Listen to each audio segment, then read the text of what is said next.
সেই গোল নিয়ে পুরো বিশ্বের বিজ্ঞানীরাও গবেষণা শুরু করলেন। কি আশ্চর্য হচ্ছেন? আশ্চর্য হবারই কথা।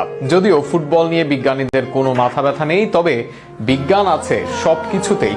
বুলেট ম্যান খ্যাত রবার্তো কার্লোস করেছিলেন সেই অবাক করা গোল। সেই গোল আর কার্লোসের জীবন ও ক্যারিয়ার নিয়ে বিস্তারিত থাকছে প্রতিবেদনে। ব্রাজিলে জন্মগ্রহণ করেছেন ফ্রি কিকের জাদুকর রবার্তো কার্লোসও। ব্রাজিলের বেশিরভাগ ফুটবলারের মতোই দারিদ্র এক পরিবার থেকে উঠে আসা কার্লোস ইতিহাসের অন্যতম সেরা লেফট ব্যাক।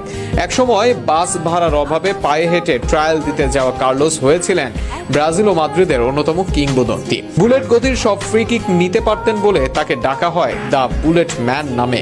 ফ্রান্সের বিরুদ্ধে ওই ম্যাচে ফ্রি কিক পায় ব্রাজিল। শটটি নেওয়ার আগে কেউ বুঝতে পারেননি কি হতে চলেছে, কারণ বলটি যেখানে বসানো ছিল সেখান থেকে সোজাসুজি গোলে মারা সম্ভব ছিল না। কিন্তু কার্লোস সেই সব না ভেবেই বলটিকে বাঁ পায়ে ঘুরিয়ে মারেন, যা দেখে অবাক হয়ে গিয়েছিলেন তৎকালীন ফ্রান্স গোলকিপার